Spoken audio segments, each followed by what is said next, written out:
Welcome to another episode of Chinese History Radio. It's Kevin here, and today we will be interviewing Sun Bin, another military strategist like Zhuge Liang. There will be 3 short war stories in this podcast: 田忌赛马、围魏救赵 and 马陵之战. Sun Bin is also from the town of Ling Xiangru, who was interviewed in the last episode. Welcome, Sun Bin.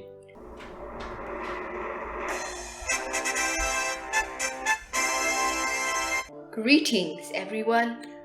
We'll explain what time you lived in and what the world was like.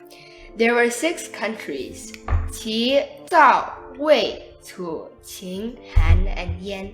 Qin was the strongest country at that time. I was Qi's military advisor. How did you become Qi's military advisor? My friend Pang Juan was Wei's main military advisor. He slowly made Wei more powerful, but he was jealous of me since my talent in military strategizing was better than him. He knew that if I ever achieved a high position in any country, I would surpass him. I didn't know that he thought that at that time though. He invited me to Wei to have a party, but instead he had already convinced the king of Wei to put me in prison once I came.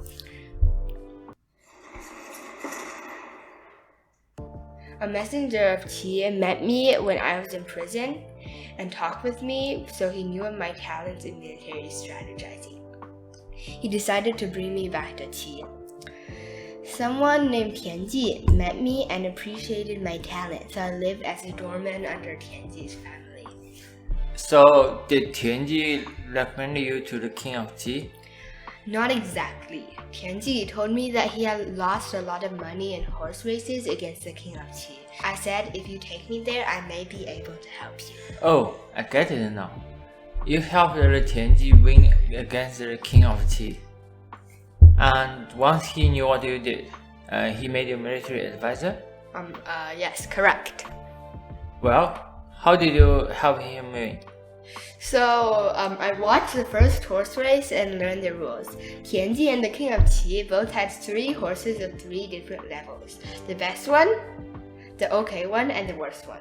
Unfortunately, Tianji's horses were all worse than the corresponding king of Qi's horses. For example, Tianji's best horse was worse than the king of Qi's best horse, but better than the king of Qi's middle horse, and so on.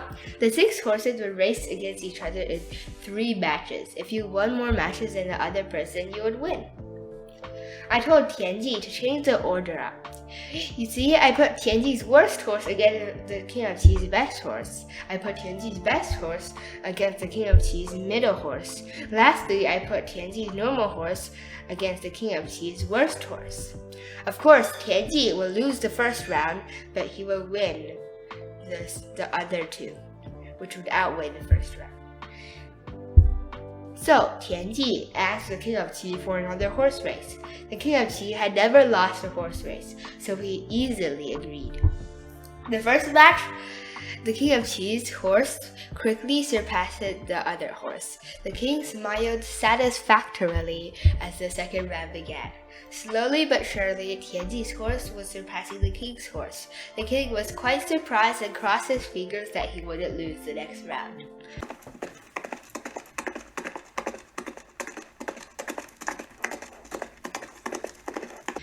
The tension was so thick that you could cut it with a knife like butter. The king was nervous that he would lose, and Tianji was delighted, since he knew for sure that the king would lose.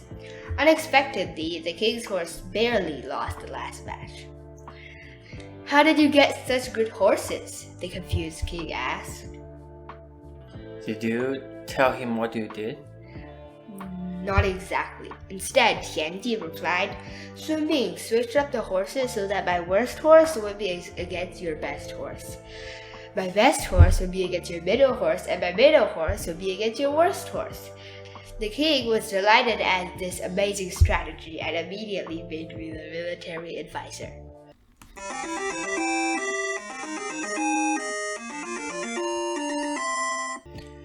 That was quite clever.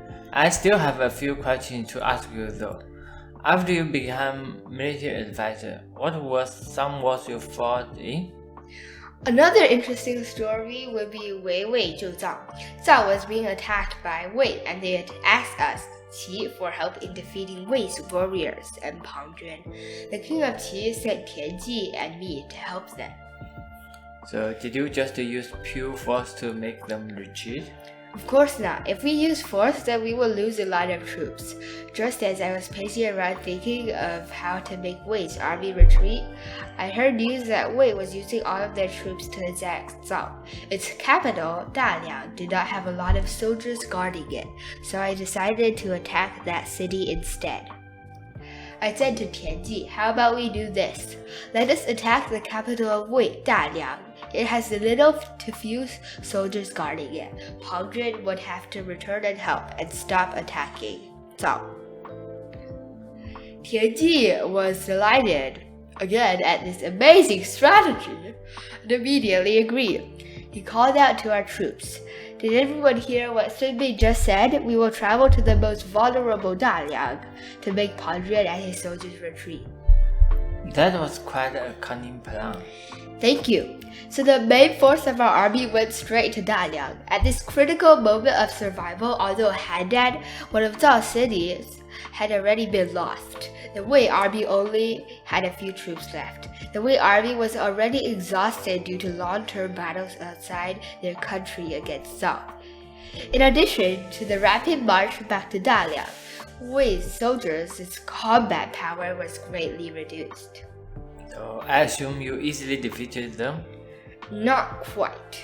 As Wei's army was traveling back to Daliang, hurriedly we set up an ambush. They did not notice since they were so hasty, and we captured Pang Juan.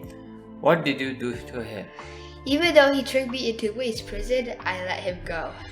That was kind of you. Eventually, did you kill him since you were enemies? Kind of. It went like this. Han and Wei were fighting against each other, and Han was defeated and called for help with Qi. Han received our promise to rescue them, so their mood rose. We only sent troops though after Han's defeat in 5 wars. The king of Qi seized the time that Wei's soldiers were tired and appointed Tianji as general. My role was the same as the last part. Wei Wei Zhou Zhao, serving as a military strategist.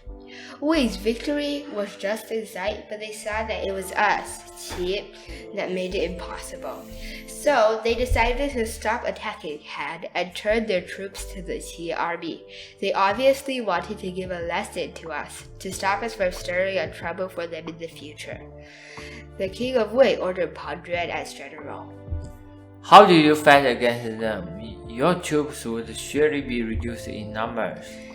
Our army had already traveled deep into Wei, with the Wei army following close behind. I carefully studied the situation of Pang Juan's contempt for the Qi army. I decided to create the illusion that our soldiers were all running away because they feared Wei's troops by subtracting the numbers of cooking stands we had by a large amount each day.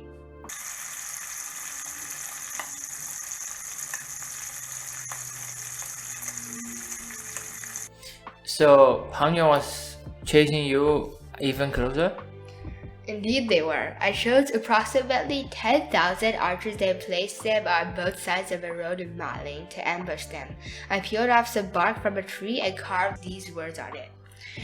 庞涓死于此树下, which conveniently means Pang Juan will die under this tree.